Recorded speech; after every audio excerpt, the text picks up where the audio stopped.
Hi, hello, mabuhay. I'm Rainiel M. Ramodaro from Grade 12 ABMB. And this is my oral presentation, Facilitation for Media and Information Literacy. So the module that I have is Module 15 and the topic is Multimedia Information and Media. So what is it? Multimedia Information and Media. How many multimedia icons have you identified? If you have identified most of them, it means you are exposed to different forms of multimedia. In this lesson, you will have a deeper understanding of the different types of forms of multimedia, characteristics, uses, advantages, and limitations, and how you will be evaluating its validity and reliability. So, multimedia. Multimedia of today can be defined as the seamless digital integration of texts, graphics, animation, audio, still image, and motion video in a way that provides individual users with high levels of control and interaction. Presenting information in the form of multimedia can be more interesting because it can be delivered in different modes. We call this a multimedia presentation. A multimedia presentation can incorporate images to make a visual impact on viewers and or insert video clips to appeal to both visual and auditory senses. Type of multimedia presentation. As of today, there are many different kinds of multimedia tools which you can use to organize information into a more appealing and interesting presentation. So number one is a slideshow presentation. It is a presentation of photographic slides or electronic images projected on a surface or displayed on a screen one after another as a series. It is usually made using software programs such as Microsoft Office PowerPoint presentation or PPT, where the user can present text information with images, audio, and video clips. Aside from PowerPoint presentation, there are other software programs where slideshow can be made such as Google Slide, Zoho Show, Prezi, Canva, and Evernote presentation mode. So number two is audiovisual presentations. These are electronic presentation that contains both sound and visual components such as slide tape presentations, films, television programs, and live theater productions. Number 3, overhead projector or OHP. An overhead projector or OHP is like a film or a slide projector which uses light to project an enlarged image on a screen.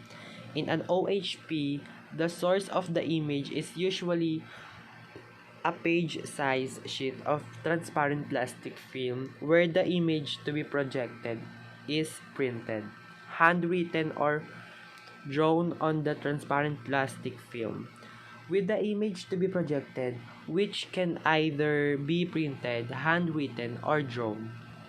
A presentation using an OHP can only be used to display text and or images.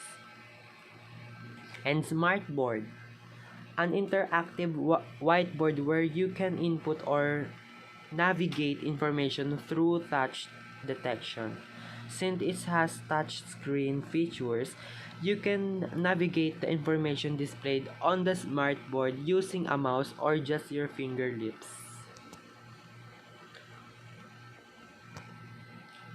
So, we have characteristics of multimedia information. The multimedia of today can be a combination of text, graphics, animation, audio, and still images and or motion video. Thus, multimedia information has different characteristics such as Number 1, electronic or digital. A multimedia presentation can be prepared and delivered electronically and digitally through various computer applications, software, and or online tools. Number 2, interactive. A multimedia presentation is interactive since it stimulates the visual and auditory sense of the audience. Actions such as voice command, text entry, mouse manipulation, touch screen, screenshots, and or video capture make the multimedia presentation interactive.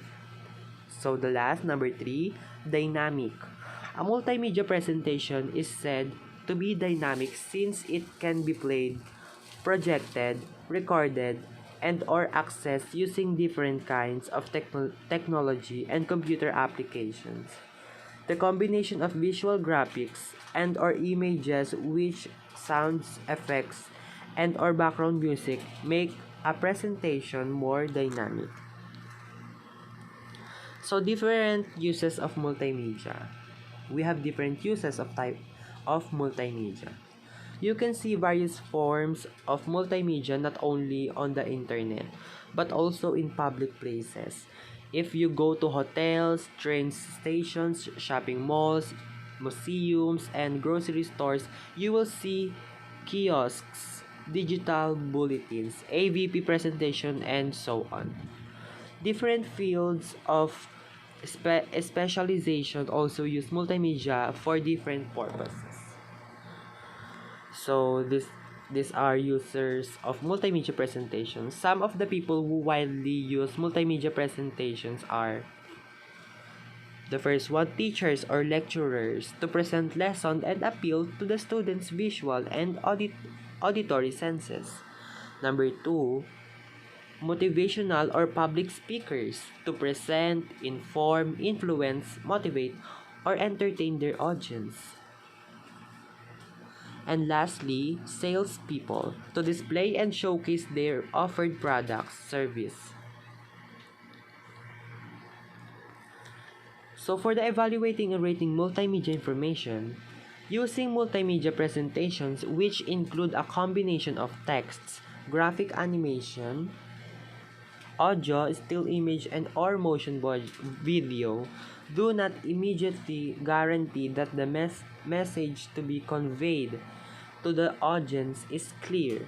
The balance of information and entertainment must also be achieved when using a multimedia presentation. The following are important things to consider as an audience in assessing multimedia information.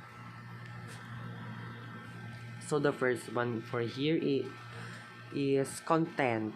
The content of a multimedia presentation may vary depending on the setting of the presentation. For instance, a multimedia presentation in a biology class with the topic on photosynthesis must contain both text and visual information. An animation video will also be helpful for the students to visualize the processes in photosynthesis. So the next, number 2, purpose or application. The purpose or application of a multimedia presentation can be diverse.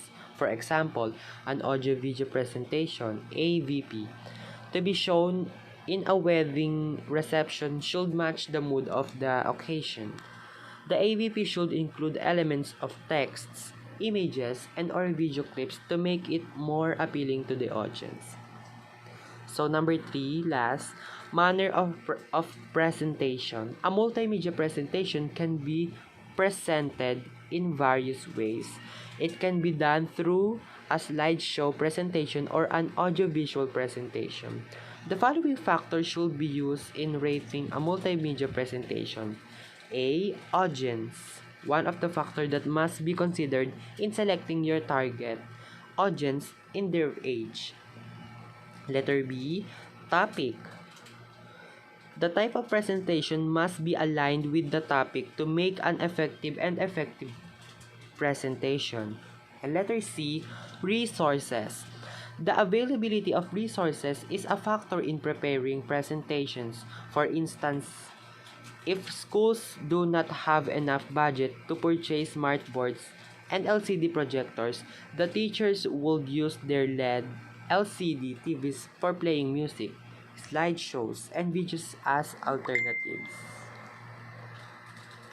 So we have advantages of multimedia information. The first one, it presents the information in a more organized and in an interesting manner. Next, it empowers and supplements the speaker for a more dynamic and more interactive lecture.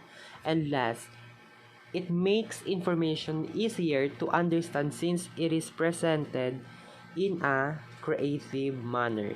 So, we have also limitations of multimedia information. First, if it presents too much information, it can overwhelm the audience. It can cause the speaker to become too dependent on the technology. Most multimedia tools require a power source.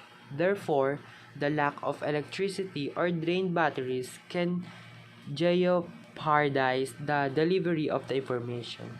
It takes a lot of time and effort to conceptualize, plan, and organize an effective presentation. If the time given to prepare one is too short, for example, a day or two before the actual presentation, the quality of the information and presentation might be compromised. And that will be all. Thank you.